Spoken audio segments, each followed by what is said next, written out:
What's up, everybody? It's your boy Stafford back again with another video. Now, today we're gonna take this image and turn it from this to this. But you know what we gotta do first. We gotta roll that intro.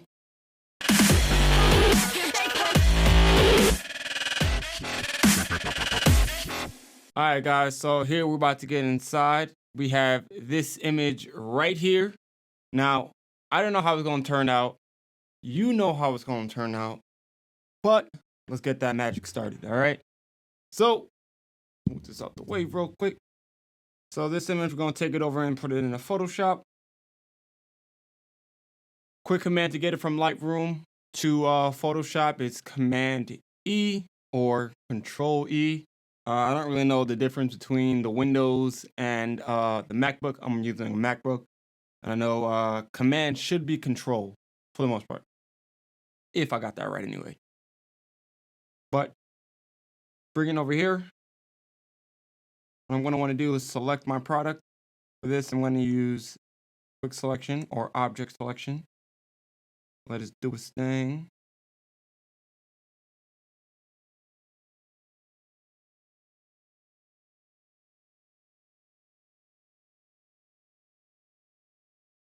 Now, if you do want to use the pen tool, you can, because that honestly would give you a finer selection.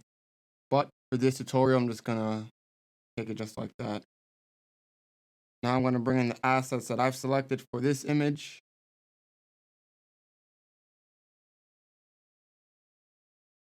Hmm.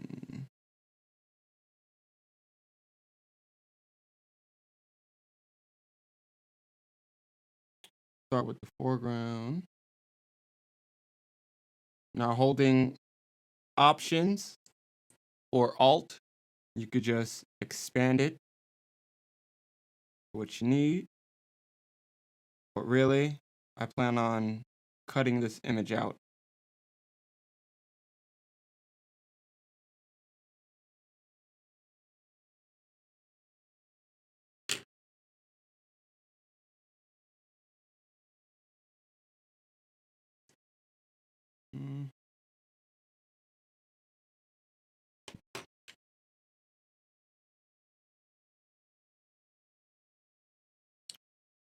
Now let's put the brush. Now this selection right here doesn't need to be perfect, but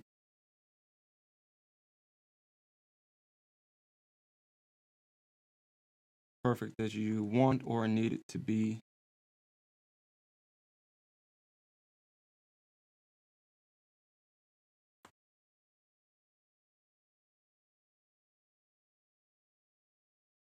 From there, I'm gonna duplicate the area I want and just hide it.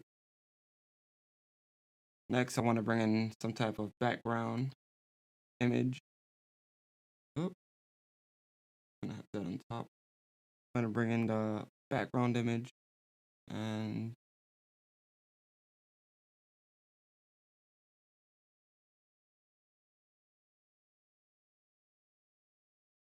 we're gonna do the same thing. I'm gonna hold down Alt and I'm just gonna expand it.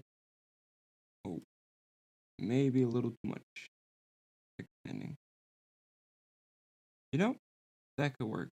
I'm fine with that. Expand it to your liking.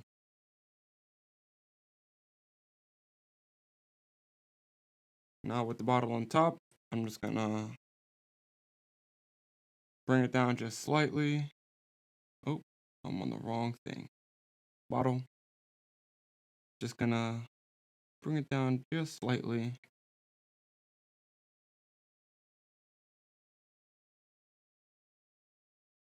And I think on top of this rock will be lovely.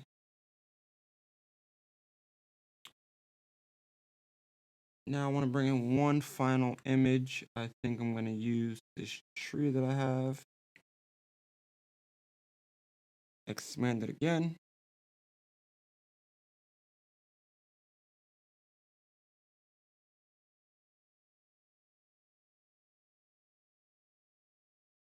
Just to try and balance the image and have some, I guess, symmetry or something like that, you know? I don't know. I think it looks nice. Of course, the bottle now doesn't really look like it belongs there. It looks like Photoshop at this point. So what we're gonna need is to add some shadows and to really blend it into place.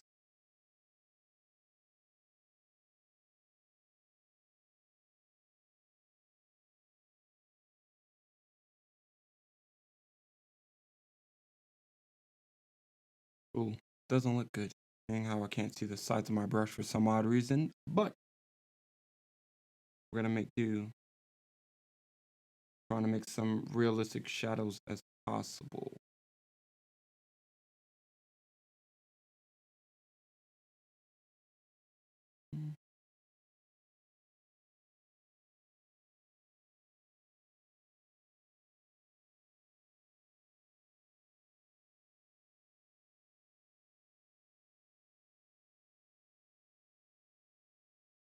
Now, since it's underneath, it doesn't really matter if it gets messed up too much.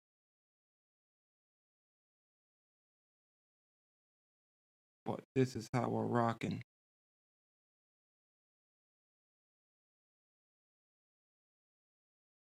Now, the reason why I made another layer of shadows, because when you look at shadows, it's always darker when it's closer to the object. And then that shadow likes to fade out just slightly. So we have a larger one that's covering the area. And even then, I feel like I'm going to tone this down a little bit more to be a little bit lighter. Because there is one more shadow that I want to create. And with the underline layer, I'm going to flip this down, be upside down. Oh my God.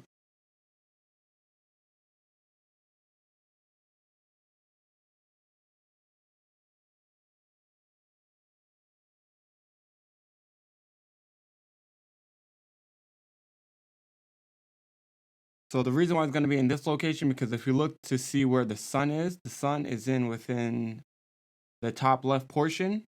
And so it's going to cast a shadow on the bottle from majority of the left hand to the middle, only slightly on the right. So that's going to cast a shadow within this location right here.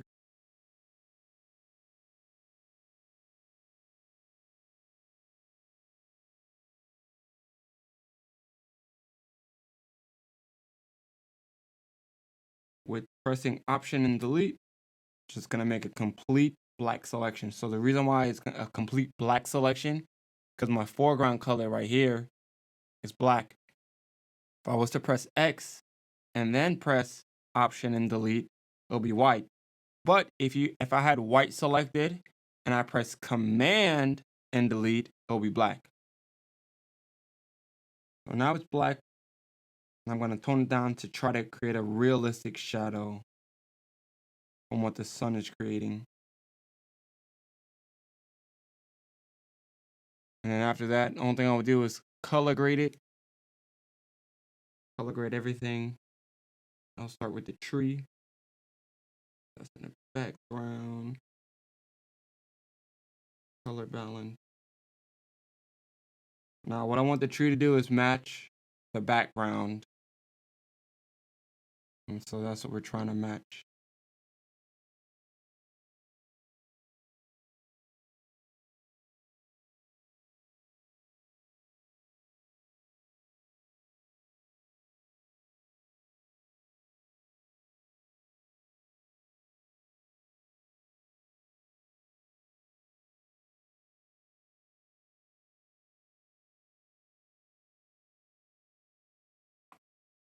And that looks good. Looks like shit, but you can't really tell if it's in the background, right?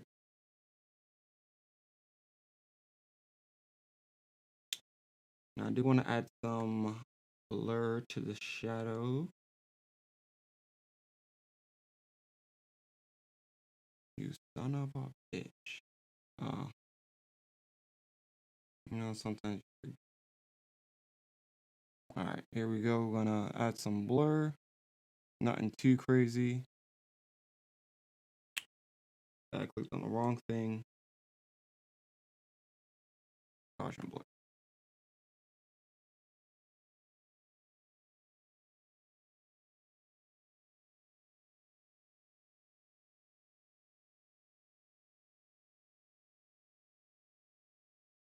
think that looks good. Making it somewhat realistic. And I'm gonna do it to the bigger one as well.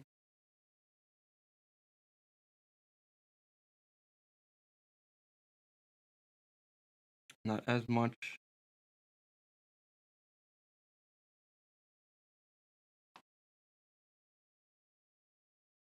And boom.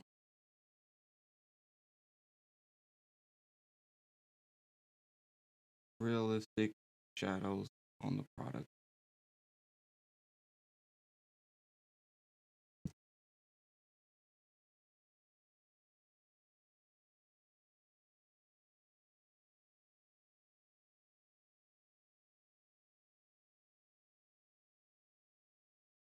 Going to camera raw. I'm just gonna add some basic adjustments. Wanna warm it up slightly.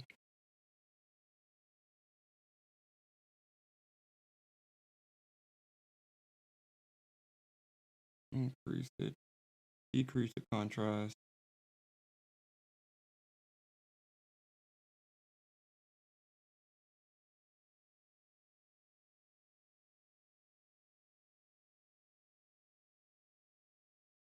Now with these, you could just play around to see what looks right or what looks normal to you, and then you could just take it from there.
Feel as though it doesn't really need a color grade. It is kind of already warm as it is, but in the highlights, I do want to add a little.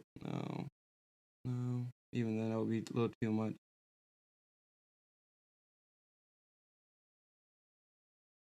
So I'm really just playing around, trying to create something that's not too bleh, but it'll buff.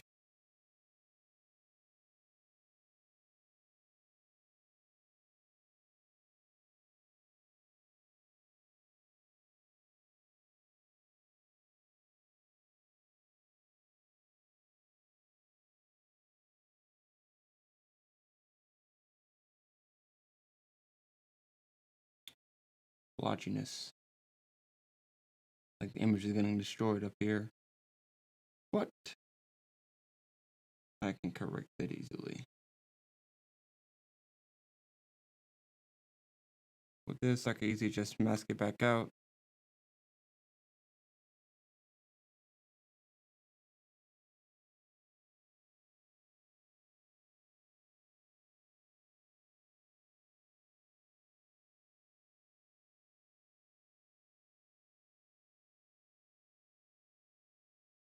And no more blotchiness within the sky. Now what you can do is add a lens flare if you want, but at least for this tutorial, I'm just gonna leave it just like this. Wisdom point and call it wraps. Alright guys, so there you have it. I'm just gonna leave it as this. If you guys want to take it a step further, by all means you can. I just wanted to give you guys a quick down and dirty tutorial on how to take the image from this to this. But now that you see how it's done, get out there, be creative, and until next time.